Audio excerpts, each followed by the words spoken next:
네, 지금부터는 그 현실 이야기를 좀 말씀을 드리도록 하겠습니다. 현실이라는 게, 조금 전에 그래, 서울 가서 공부하고 이렇게 객지에서 있었던 일, 이렇게 보고 드리는 차원에서 이야기를 했지만, 그건 옛날 이야기고, 막상 와보니까, 그야말로 이게 빈집이고 어른들만 있는데요.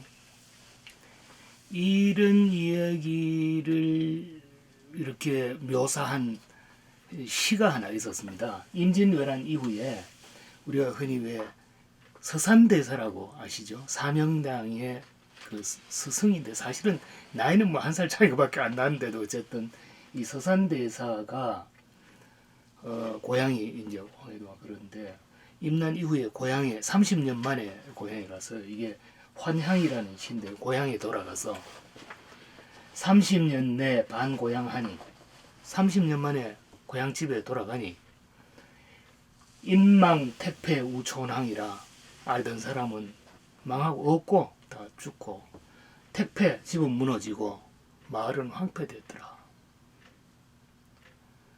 이게 제가 여기 40년 만에 와서 이렇게 보면은 나름대로 우리가 전부 다들 열심히 산다고는 살았는데 알던 친척이니 친구들은 대개 다 객지로 나갔거나 아니면 어른들은 돌아가시고 집은 무너지고 빈집이고 돕거나 흔들만 계시고 마을은 들어오는데 여기도 큰 다리가 이렇게 있지만은 그 다리 밑이 원래 요 동네에 동구사 지내던 커다란 느티나무도 있고 회나무도 있던 그런 아름다운 곳이었거든요. 우리가 지난 그러니까 경제 성장 과정에서 우회 도로 내고 하고 급하게 하느라고 그런 걸 다 어떻게 보면 망가뜨린 거죠. 콘크리트를 바르고 이렇게 했죠. 그래서 저는 이 시가 처음 왔을 때 굉장히 가슴에 와닿았어요. 이 서산대사님이 했던 시가 사람은 다 죽고 집은 무너지고 마을은 황폐가 되고 그런데도 청산 불어 춘천모 이 청산은 말이 없는데 봄 하늘은 저물고 어디서 두 일성 내 묘망이라 어디서 두견새 소리만 들리는구나. 이게 이렇게 센치한 얘기 같지만 저도 왔을 때 한편으로는 이게 죄인 같은 그런 이렇게 두문불출하고 살면서도 한편은 그래 참 청산은 말이 없는데 어디서 이렇게 두견새 소리만 들리는 그런 그 심정이랄까요. 스스로를 돌아보면서 그런 아쉬움 같은 게 있었습니다. 특히 이게 한국서 소멸 가능성이 가장 높다는 의성, 실제 역을 떠나서 오랫동안 고령화 지수라고 그걸로 비추어 봤을 때는 이제 의성이 높은 걸로 이렇게 나왔습니다. 그러니까 고령화.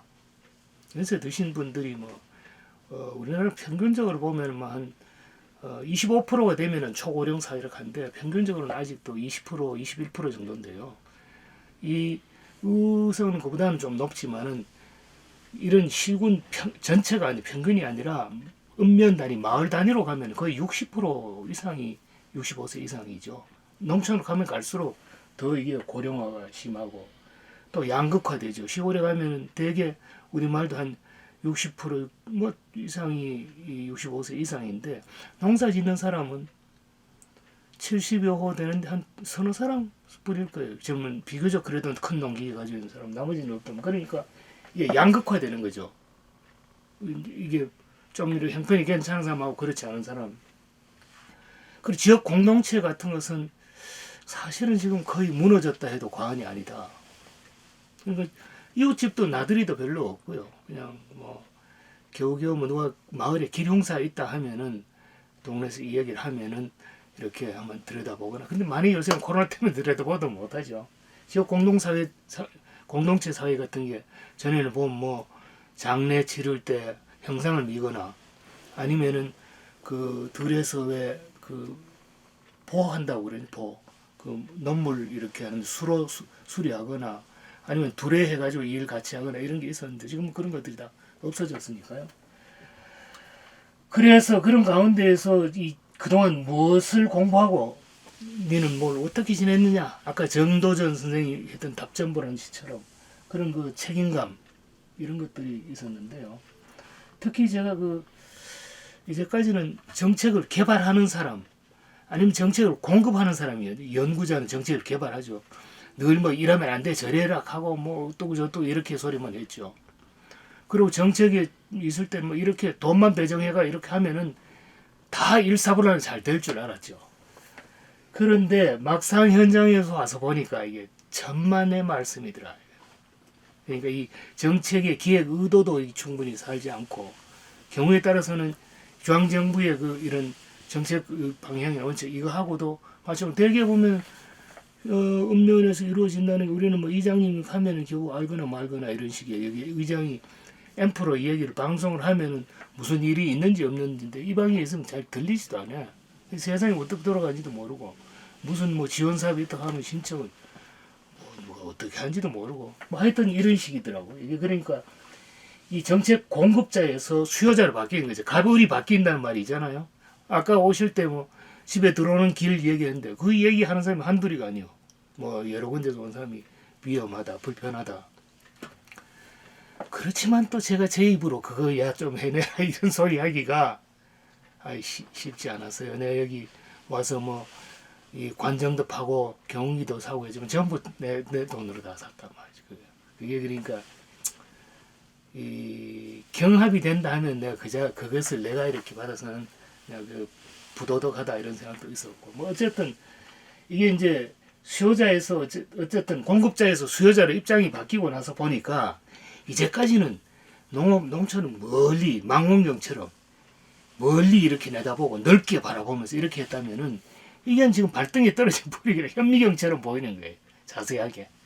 잔소리를 안 하려 해야 안 할 수가 없을 정도로 자세히 보니 이런 것들이 이제 좀 다른 거였고 농사 체험 같은 게 있는데 농사 제가 뭐 많이 하는 건 아닌데 처음에 와서 이제 뭐 한 11평이나 이제 조금 이렇게 마늘이라도 심어보려고 9월달에 왔으니 마늘 심으면 가능하잖아요. 마늘하고 심니다.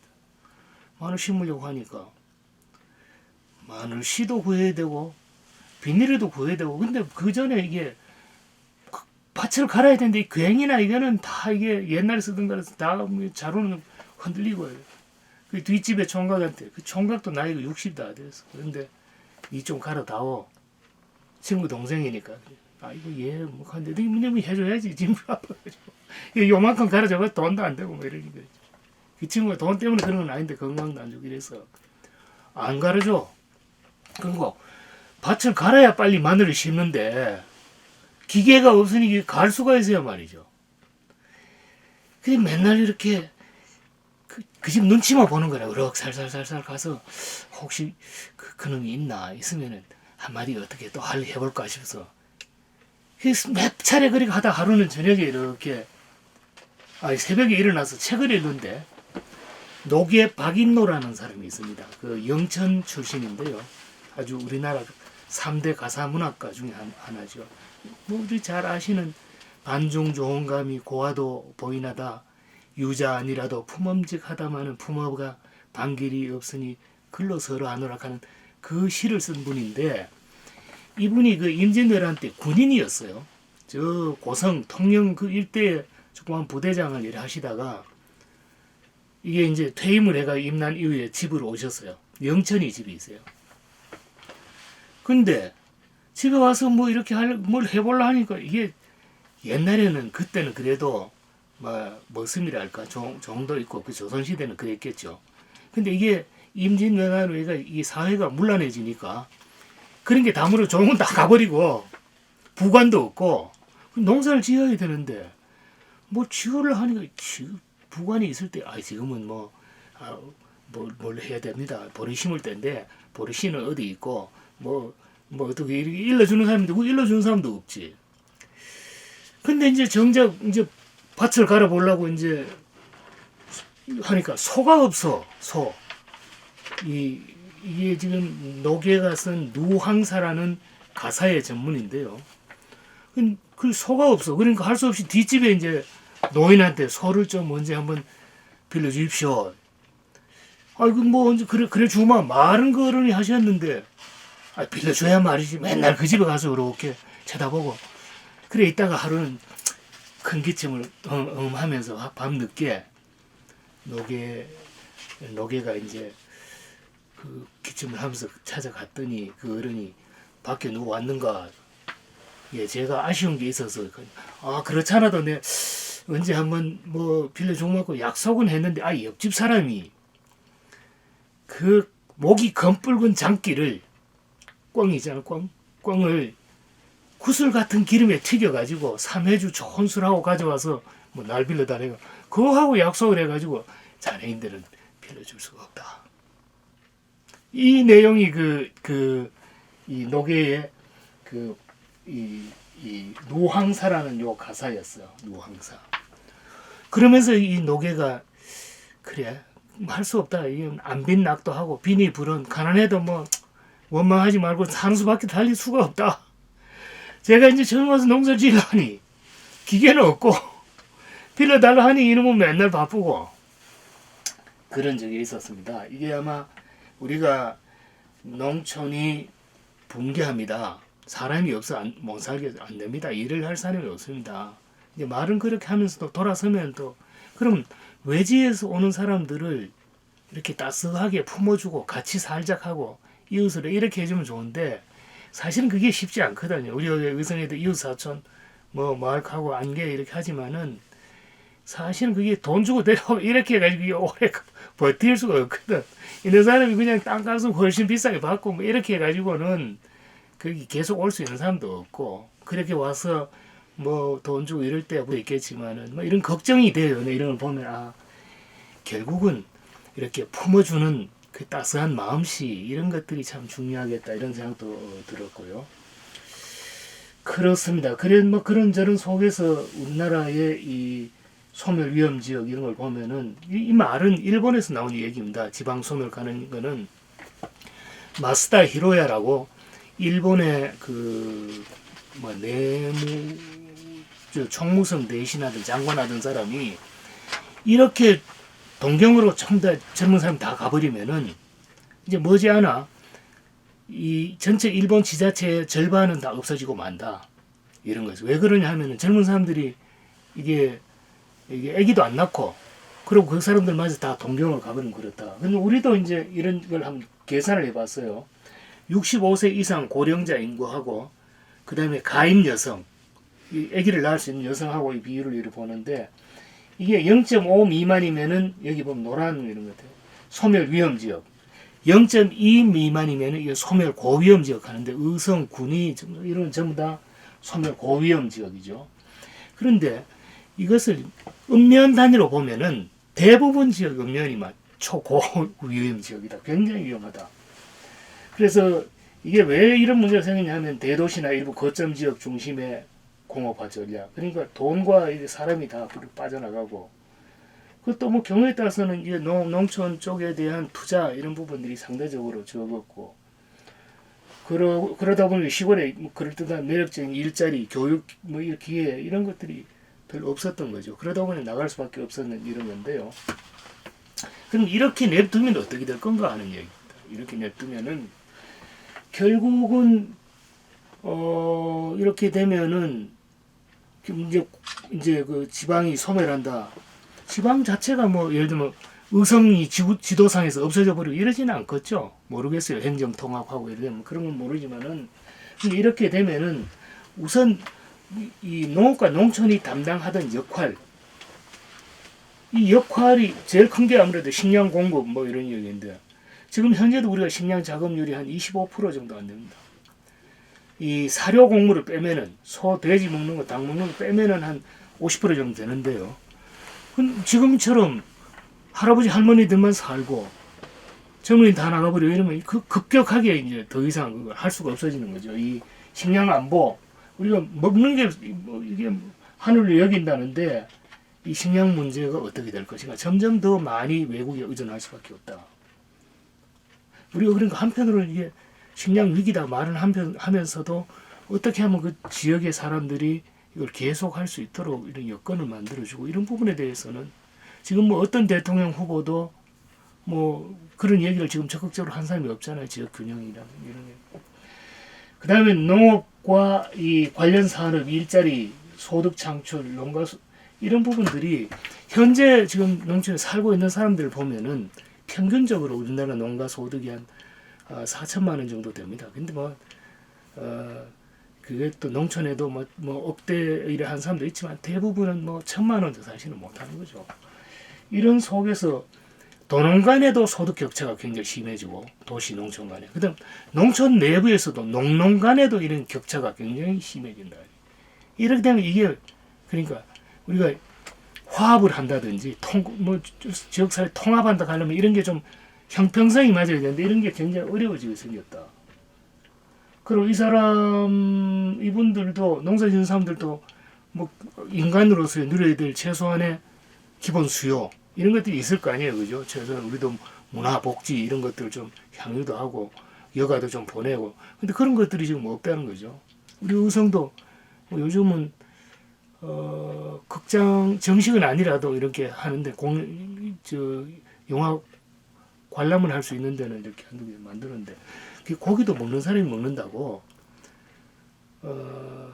뭐 어느 날 가서 이게 농사 짓다 가서 그 구경하는 것도 그것도 쉽지 않아요. 이게 버릇이 돼야 되는데 이게 세 번째는 이게 국토 균형 발전 이런 게 지금 인구들이 전부 다 도시로 가면은 도시에 지금 서울의 아파트 값이 왜 올라갑니까? 수요자는 많은데 공급 모자라니 그런 거 아닙니까?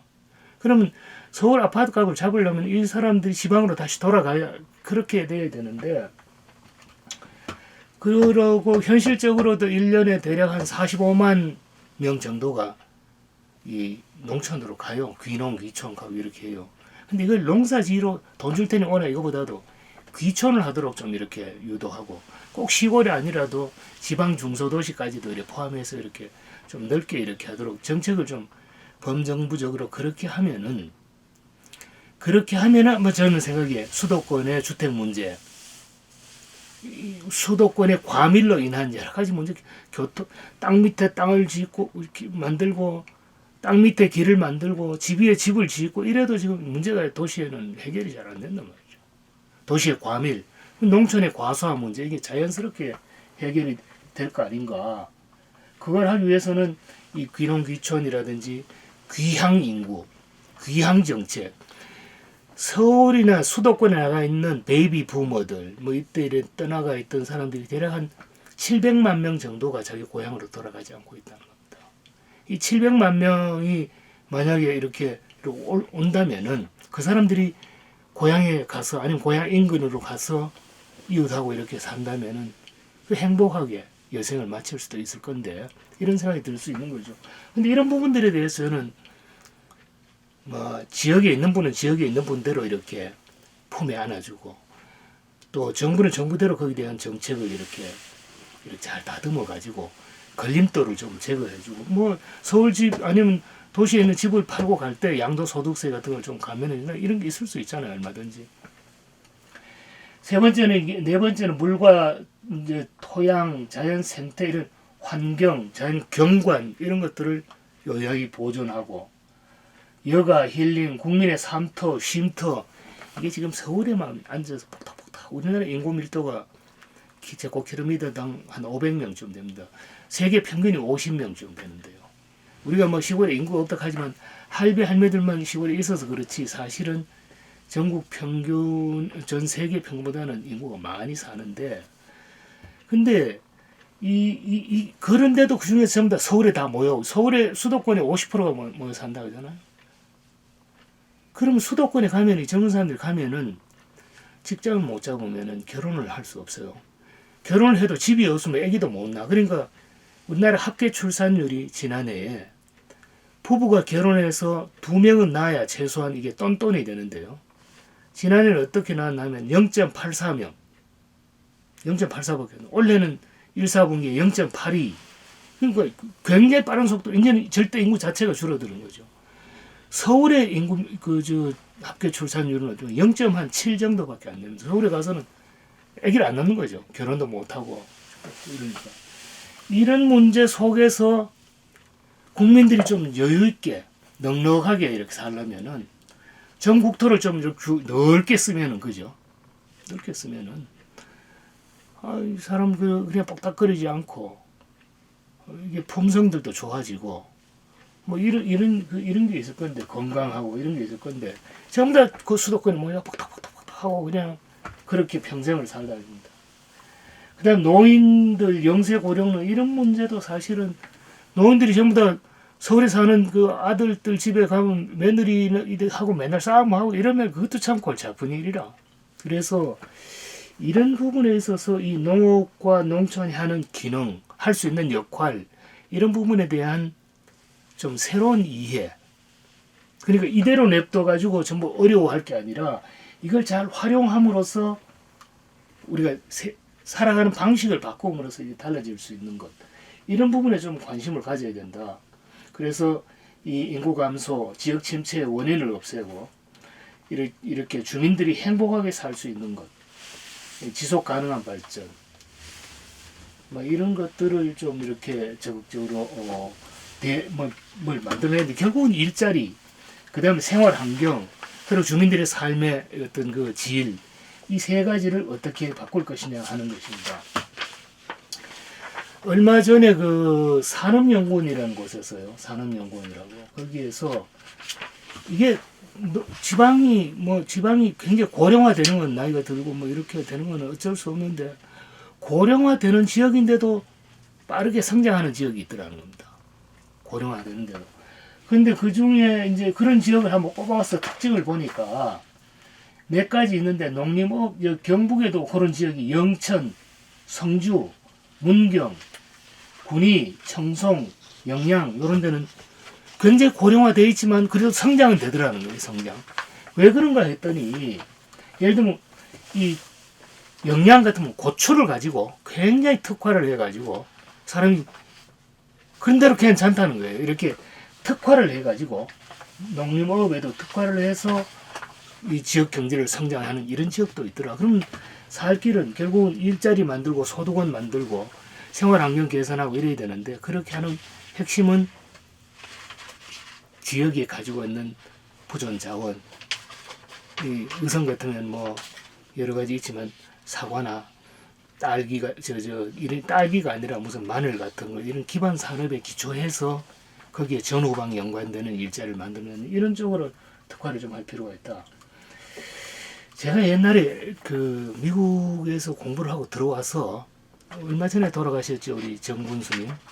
그분이 아마 처음 그 의성 군수님이 되셨을 때 이제 의성 사람이 미국에서 이제 박사를 해가지고 왔다 하니까 네가 의성 군민들을 모아놓을 테니까 군민회관에 와서 의성이 살 길을 이야기를 좀 한번 해봐라. 이야기를 한번 해다오. 여성들이 94년인가 언제 국민회관에서 저는 이제 처음 고향에 가서 뭔가 이제 뭐 이렇게 고향분들한테 제가 공부했던 걸 이야기를 해야 되는데 뭔 말씀을 드릴까 하다가 그때 생각했던 게 유페이지잖아요. 유페이지. 페이지는 뭐예요? 책장이라는 뜻이잖아요. 페이지를 넘긴다. 근데 여기서 P는 페퍼, 페퍼는 고추를 페퍼를 합니다. A는 애플, 사과, G는 갈릭, 고추, 사과, 마늘로, 갈릭은 마늘이죠. 고추, 사과, 마늘로 의성의 새로운 페이지를 열자. 뉴페이지. 이 얘기를 했어요. 국민회관에 가서. 난 굉장히 머리를 짜가지고 했기 때문에 아마 박수를 좀 받을 거다. 근데 뭐 이 얘기를 하는데 박수 치는 한 사람도 없어서. 그게 아마 그때만 해도 90년대 중반이고 이러니까 요즘 같으면 6차 산업 얘기하고는 좀 달랐을 건데 그렇게 뭐 호응을 못 받았어요. 못 받았는데 지금도 저는 여전히 그 생각을 하는 게 이 지역의 그런 기반 산업들 이걸 기초로 해서 거기에 전후방 관련 산업 이걸 부가가치를 높이고 가공을 하고 뭐 어떻게 유통을 하고 관광 연결시키고 이런 쪽에서 좀 매력적인 일자리를 만들어야 되겠다. 제가 도에 가서 한 11가지 이제 제 나름의 이제 대책을 이렇게 농촌을 살리는 대책을 소개를 했는데요. 제안도 하고 토론도 하고 이렇게 했는데 그 중에 하나가 소위 애플밸리라는 거였습니다. 무슨 말씀을 하니 여기 부구성 IC 여기에서부터 부구성 IC에서 내리면 여기서 점곡, 옥산 이런 걸 거쳐서 그다음 안동 기란, 그다음 청송까지 가면은 그게 79번 도로, 914번 지방도 이렇게 합하면 대략 한 100리 정도 길인데요. 저는 뭐 어쩌다 보니까 이제 연구하고 뭐 이런 것 때문에 전 세계를 아주 많이 다녔습니다. 세계에 이렇게 다니다 보면 여기처럼 사과의 주산지가 없다 이거죠. 사과의 주산지다. 사과 주산지인데 지금 여기 사과 농사 짓는 사람들은 어떻게 짓느냐? 전부 다 그냥 각자가 자기 뭐 품종도 다 다르고 뭐 이렇게 그러니까 자기가 뭐 이렇게 저장고 가지고 자기가 그래 생산해라 자기가 그냥 내다 팔고 어떤 해는 돈을 좀 벌고 어떤 해는 못 벌고 뭐 이런 식입니다.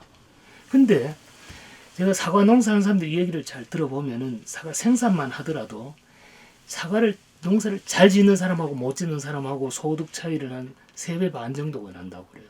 생산만 가지고도.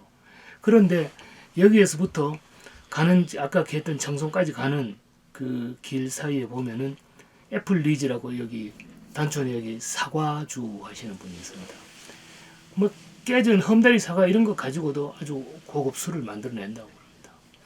저 점곡이나 이런 데 보면은 뭐 사과 주스 하는 데도 있고 가다 보면 사과 식초 하는 사람도 있고요. 사과 한과 하는 사람도 있고 뭐 굉장히 다양합니다. 청송에 가면은 사과를 소스로 해가지고 음식을 하는 식당도 따로 있어요. 저는 이런 가공 업체들이 따로 있고 그 다음에 보면 6차 산업 이렇게 해가지고 이번에 저 행사할 때도 그 청송에서 맥구름이라는 데도 왔습니다만은 한국에서 전통 제장 제일 크게 하는 청송 업체들 이런 6차 산업체들이 또 이렇게 중간에 쭉 이렇게 있습니다. 무단계 관광 자원도 있죠. 여기 뭐 여기 단촌 같으면 단촌에 여기 미천강에다가 이게 폐철교, 폐철선, 단촌 고운사, 최천문학관 관광 자원이죠. 그다음에 그 점곡에 가면 그 만취당에서 의병기념관 뭐 굉장하잖아요. 그 앞에 성제 앞에 그쪽으로 뭐 옥산도 그렇고 기란 가도 뭐 기란천에다가 그 만휴정 기란에 거기 묵계서원부터 쭉 있죠. 봄이면은 그 사과꽃 필 때를 생각해 보면 그냥 아주 꼭 구름을 보는 것 같죠. 막 이렇게 사과 달리는 것도 봐도 그렇고요. 제가 그 좋아하는 그 그림 중에 하나가 이인성이라는 작가가 쓴 사과나무라는 그림인데 일제시대 때 작가죠. 대구가 낳은 세계적인 화가라고 그러는데요. 그 사람이 사과나무라는 그 작품이 워낙 유명해서 대구에 가면 사과나무 거리도 있습니다.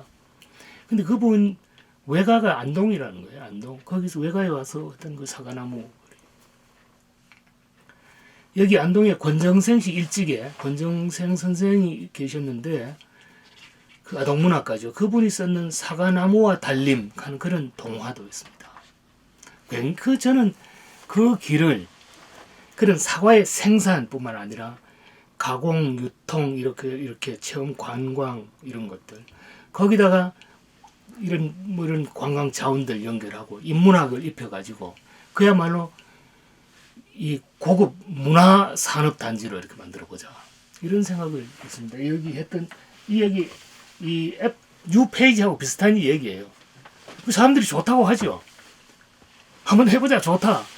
그런데 공무원들한테 이 얘기를 하면 그거 안 됩니다. 해봤는데 안 됩니다. 왜? 그도 그럴 게 이게 의성하고 안동하고 청송이 제각기 다르니까 같이 이렇게 할 수가 없다.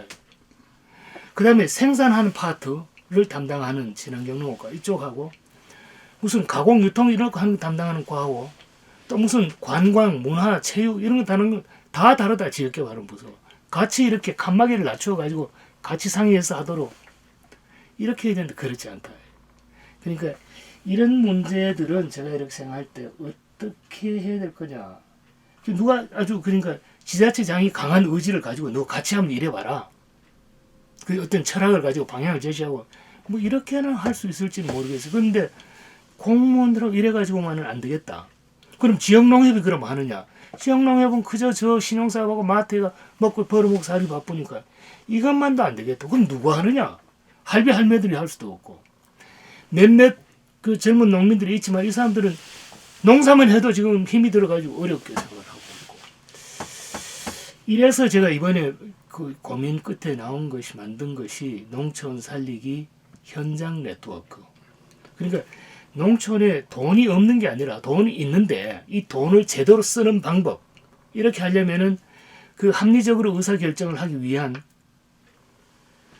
지식과 정보가 필요하고 역량이 있는 사람이 필요하고 이런 건데 그걸 뭐 갑자기 만들 수 없으니까 이 지역의 문제, 지역의 사람들하고 밖에 있는 전문가들하고 함께 머리를 맞대고 공부하는 이런 그 징검다리 같은 거라도 내가 해보겠다. 난 뭐 나가서 내가 돌아다니고 뭐 이게 정치적으로 돈 벌 그런 게 아니라 와서 내가 못다한 책임을 그렇게라도 좀 도시에 있는 전문가들하고 내 연결이라도 해줄 테니까 너희들이 정말로 한번 잘 살아보겠다.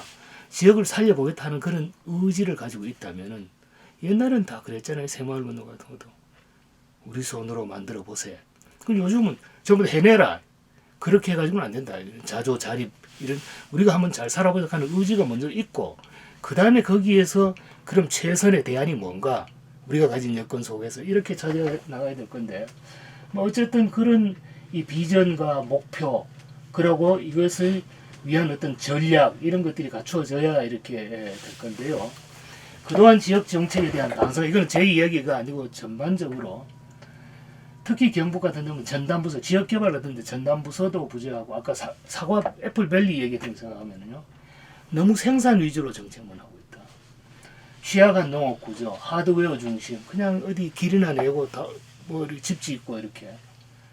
그리고 정부 중앙정부가 하는 것을 획일적으로 무슨 성약과학 찍듯이. 그래서 이게 우리가 농어촌 농업인 삶의 질 향상에 관한 특별 법이라는 게 있는데 거기 보면은 어디에서 살든 간에 최소한의 공공 서비스 기준을 정해놨습니다. 응급병원까지 가지 30분 이내 도착할 수 있는 지역 뭐 이런 식으로 정해놨는데 그런 수준이 사실은 우리 쪽이 경북이 굉장히 낮아요. 막 의성, 단촌 이런 데 가면 더 할 겁니다. 지역 단위로. 근데 늘 우리가 제일 잘했다 하고 뭐 잘하는 부분도 있겠지만은 그렇게 강조할 게 아니라 늘 이렇게 스스로 돌아보고 부족한 게 뭔지 부족한 걸 채우려고 하는 그런 마음 이런 것이 필요하다 이런 말씀 드리고요.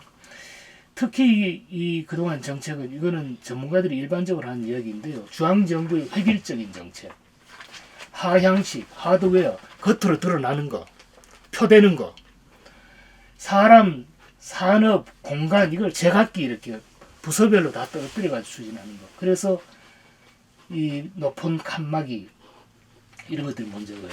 광역단체만 하더라도 그냥 이게 자기 스스로 기획 뭐 이런 하고 이런 게 아니라 기획 조정 관리 기능 이런 게 아니라 그냥 단순 취합해가지고 전달하는 기능만 하고 있으니까 기획 기능이 없으니까요. 그리고 기초단체는 그저 선심이나 쓰고 그래서 눈에 띄는 거나 이래 하려고 이러다 보니까 이게 선택과 집중이 안 된다는 겁니다. 이웃사촌 만들자 의성에서 하면서도 이게 마늘이 아니라 딸기 가지고 뭐 어떻게 하니까 이게 그러니까 이 얘기가 안 풀린다는 거죠. 그리고 주민들이 참여도 미루고 주민들이 꼭 나무 일을 하듯이 하고 그래서 이 무엇을 잘하고 또 어떤 것이 문제가 있고 왜 그런지에 대한 이런 성찰, 대안, 고민 이런 게 필요한데 그런 것들이 안 됩니다. 그런 속에서 이제 우리가 고향을 한번 다시 살려보자. 이게 우리가 안고 있는 숙제인데요. 어떻게 하면 고향을 살릴 것이냐. 우리가 살린다는 게 뭐냐. 젊은 사람들이 정착하고 일자리가 있고 그래서 일정한 소득이 유지되고 거기서 결혼하고 이렇게 아기 낳고 살 수 있도록 이래야 되는데요. 그렇게 하는데도 이게 경제적으로 그리고 자립성, 내발성 이런 것들을 어떻게 이렇게 갖추어서 이 고향을 다시 살릴 것이냐. 이런 것이 아마 우리가 안고 있는 이런 문제인 것 같은데 그런 걸 위해서는 저는 이 지방자치단체, 공공기관이 일하는 방식을 좀 바꿔야 된다고 생각합니다. 이 도의 기획조정 관리 기능도 바꾸고 지방도 마찬가지로 시군들 서로 연계해가지고 의성 안동 청소라도 같이 할 건 같이 하고 그리고 개별 프로젝트 위주로 유사 업무를 통폐합하고 지역 간의 연계 통합하고 무엇보다도 먼저 기초 통계 같은 게 정비가 되어야 되는데 마을이 뭐 없어진다, 읍면 이런 데는 우리가 사실은 거의 기초 통계가 없습니다. 사과 어떻고 저떻고 주산지다 하지만은 아니면 마늘이 어떻다 하지만 누가 얼마나 재배해가지고 얼마를 어디로 파고 어떻고 이런 정보가 없어요. 사과나무가 제가 사과나무의 나이가 얼마나 되느냐, 사과 농사 짓는 사람들 나이는 얼마나 되느냐 물어보면 그런 자료가 없어요. 그런 게 있어야만이 이게 어떻게 예를 들면 대체를 하고 이런 것들이 생기는데, 그리고 공무원뿐만 아니라 이런 주민들까지 합쳐서 지방 소멸에 대한 위기의식 같은 거, 우리 책임다 같이 한번 해보자 이런 의식 같은 거 좀 있어야 될 건데, 그런 점에서 이 업무 자세 이런 것들 좀 필요하다. 그래서 인구와 산업, 생활 환경을 묶어서 이렇게 좀 이렇게 살 수 있는 길을 찾아내는 것, 이런 것이 중요하고, 뭐 그렇게 하기 위해서 필요한 돈, 예산 이런 것들은 이번에 이제 그 고향 뭐 기부금 제도, 고향세 제도를 가죠. 일본의 후르사토 펀드인데요. 그러니까 외지에 나가 있는 사람들이 자기들 거기에다가 헌금을 하면은, 말하자면 기부를 하면은 자기 고향이거나 앞으로 살고 싶은 고향 지역에다 기부를 하면 그만큼 소득세나 이를 감면을 해주고 그 지역에서는 선물을 내려주는 겁니다. 이제 그게 이제 국회에 지금 상정이 됐으니까 뭐 그건 통과되겠죠. 뭐 그런 제로 하면은 지역에 돈은 더 될지 모르겠습니다. 그러나 돈이 조금 더 되는 게 문제가 아니라, 그것도 중요하지만 돈을 잘 쓰는 법, 이런 것들이 이게 좀 이렇게 다시 좀 한번 점검을 해가지고 이걸 좀, 그러니까 허실이 없도록 이렇게 해야 된다 이런 말씀을 이래 드리고, 그래서 이게 지금 이제 뭐 결론 같은 이야기인데요. 결국 우리 지역의 문제는 무엇이고 이걸 어떻게 할 것인가, 이런 부분에 대해서 제가 어제 그저께 이제 이걸 했어요. 어제 그저께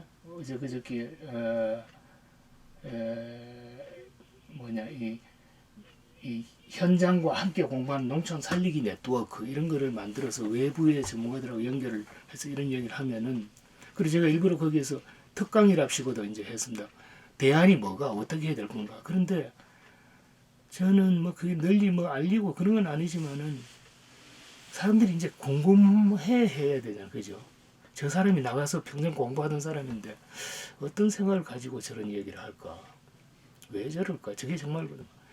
근데 난 그런 거보다는 몰라, 대부분은 모르셔서 그럴 건데 아는 사람들조차도 별로 뭐 나무 이야기 이런 것은 난 좀 달라져야 되겠다. 이런 것, 이런 분위기. 그럼 그 누가 하느냐? 이것인데, 이런 누가 하고 왜 하느냐 이런 얘기인데요. 저는 이런 부분에서 이게 우리가, 저는 역시 좀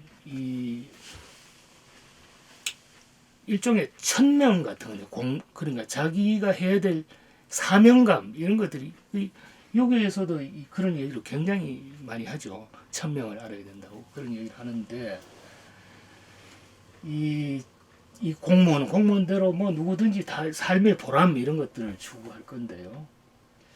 저는 이 논어를 와서 뭐 여러 번 읽었습니다.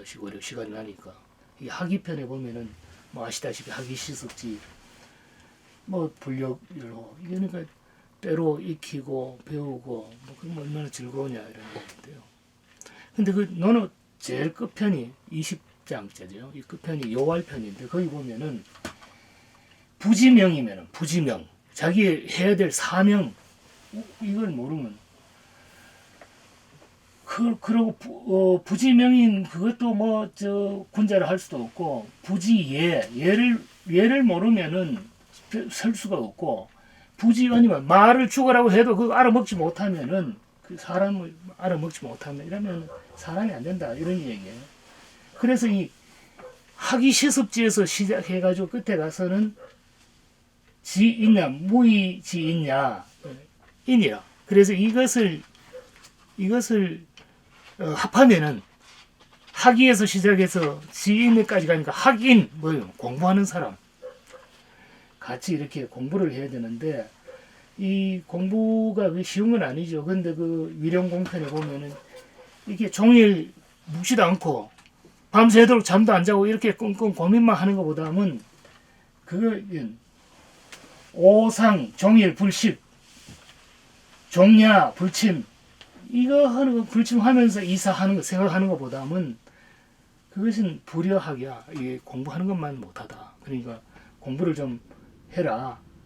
이런 얘기를 하고 있습니다. 그래서 어제 그저께 저는 이 농촌 살리기 현장 네트워크 하는 것을 만들었는데요. 사실은 이걸 하는데 뭐 제가 지었던 쌀 가지고 떡하고 이렇게 해가지고 뭐 이렇게도 하고 했습니다만은 여기는 이제 고은사 스님들 두 분이 와 있고요. 여기 그래도 뜻 있는 사람 정곡이니 뭐 이런 의성 향토사 하는 몇몇 분들 뭐 이렇게 친구들 이래 와서 서울에 있는 내 친구들 이래 와서 이렇게 하긴 했습니다만은 사실은 뭐 대단히 뭐 여유가 있고 폼나고 이런 게 아니라 이렇게라도 한번 불씨를 살려보자 이런 것이고요. 근데 이렇게 먹고 사는 것도 중요하지만 더 큰 것은 저는 의성의 정말 자긍심, 의성 사람으로서의 자랑거리 이런 것을 예를 들면 잘 이렇게 살려낸 것, 사람들 마음속에 있는 그런 자긍심을 살려낸 것. 이거 아시지만 이게 전곡 사촌에 있는 의병기념관인데요. 의병이란 뭡니까? 자기 목숨을 번지는 초기처럼 버리는 거예요. 가족도 죽고 뭐 이런 식이에요. 이거는 지금 요 단촌 요 앞에 있는 그 세천정인데요. 고려 말에 오국화 선생이 의성에 내려와 있는데 이게 갑자기 세상이 바뀌어졌어요. 고려가 망하고 조선이 들어섰는데 조선에서 나하고 같이 정치하자. 그러니까 네 얘기는 너 얘기는 내가 안 들을게 할게 하면서 앞에 내과에 가서 귀를 씻었다고 해서 이게 세이천정입니다.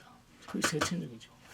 이게 뭐가 그리 대단하냐 이렇게 얘기하실지 모르지만 저는 돈보다 더 소중한 게 이런 이 마음 있잖아요. 절실한 마음, 이런 의로운 마음, 이 목숨을 던지고 때로는 그 이야기를 야 잘 먹고 잘 살아보자 하는 얘기를 그냥 못 들은 걸로 할게 하면 귀를 씻는 그런 사람들이 모여 사는 것이 의성이다 이랬을 때 비록 가난하지만은 난 의로운 사람들이 모여 사는 곳 이것이 어쩌면은 우리 지금 유교도 그렇고 뭐 청년 유도회도 그렇고 우리가 나가야 될 지향점이 이런 게 아니겠는가. 물론 여기에다가 소득도 뭐 생기고 뭐도 하고 좋지만은 그 모든 것의 기본 출발은 여기서부터 나는 했으면 좋겠다.